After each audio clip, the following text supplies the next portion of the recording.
తెలంగాణ లోపల మరి ఈనాడు మన కాజీపేట లోపల మరి రైల్వే వర్క్ షాపులను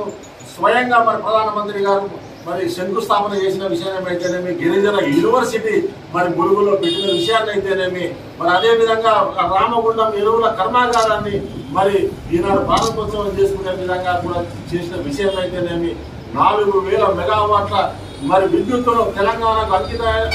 అయ్యే విధంగా ఎన్టీపీసీ ద్వారా మరి ఏ విధంగా ఏర్పాటు కేంద్ర ప్రభుత్వం చేసిందనే విషయాన్ని అయితేనేమి, వందే భారత్ రైల్వేల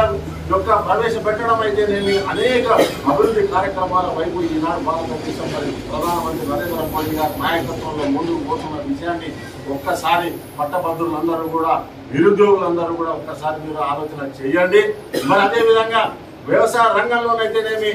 నానో యూరియా కూడా తీసుకొని వచ్చి మరి వ్యవసాయంలో మనం వరి ధాన్యం చాలా ఎక్కువ విధంగా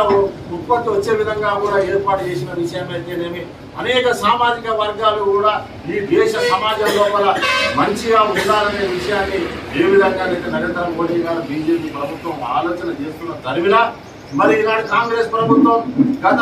డిసెంబర్లో అధికారంలోకి వచ్చిన ముందు మరి ఏ విధంగా పట్టభద్రుల గురించి అయితేనేమి, నిరుద్యోగుల గురించి అయితేనేమి, నిరుద్యోగ వృత్తి ఇస్తామని వాగ్దానంతో అధికారంలోకి వచ్చిన యువతని ఇలా పట్టభద్రులందరినీ ఏ విధంగా మోసం చేస్తా ఉన్నది. నిరుద్యోగ వృత్తి 3500 విషయాన్ని మరి జరిగిన లోక్సభ ఎన్నికల ప్రచార సభలో ఎక్కడ కూడా మాట్లాడకపోవడం మరి ముఖ్యమంత్రి రేవంత్ రెడ్డికి మరి ఏ విధంగా మరి వీరిని యువతను విస్మరిస్తా ఉన్నాడనే విషయాన్ని ఒక్కసారి మరి ఆలోచన చేయాల్సిన విషయం ఉంది. అదేవిధంగా నిరుద్యోగులకు అందరికీ కూడా 5 లక్షల రూపాయలు మరి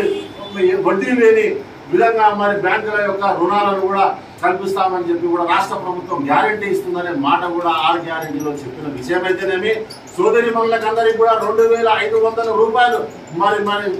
పింఛన్ ద్వారా కానీ వృత్తి ద్వారా కానీ ఇస్తామన్న మహిళా సోదరి మనులకు ఆ అంశాన్ని కానీ ఎక్కడా కూడా మరి ఎందుకు రేవంత్ రెడ్డి కాంగ్రెస్ ప్రభుత్వం మాట్లాడలేదనే విషయాన్ని కూడా మరి నిరుద్యోగులు, పట్టభద్రులు అందరూ కూడా ఆలోచన చేయాలనే విషయాన్ని కూడా ఈ సందర్భంలో గుర్తు చేస్తూ,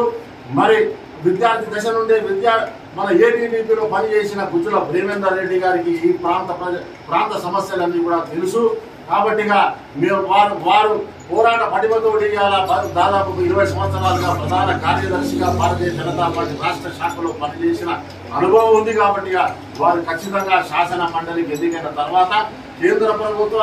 ఉద్యోగస్తులు అయితేనేమి, రాష్ట్ర ప్రభుత్వ ఉద్యోగస్తుల గురించి అయితేనేమి, నిరుద్యోగుల గురించి అయితేనేమి, పట్టభద్రుల గురించి అయితేనేమి, ఏ విధంగానైతే ఈరోజు ఉపాధ్యాయుల శాసన మండలి భారతీయ జనతా పార్టీ సభ్యుడు జేవీఎన్ రెడ్డి గారు ఏ విధంగా అయితే శాసన మండలిలో ప్రస్తావించే అవకాశం టీచర్స్ కలిగించినారో అదే విధంగా పట్టభద్రులు కలిగించినట్టయితే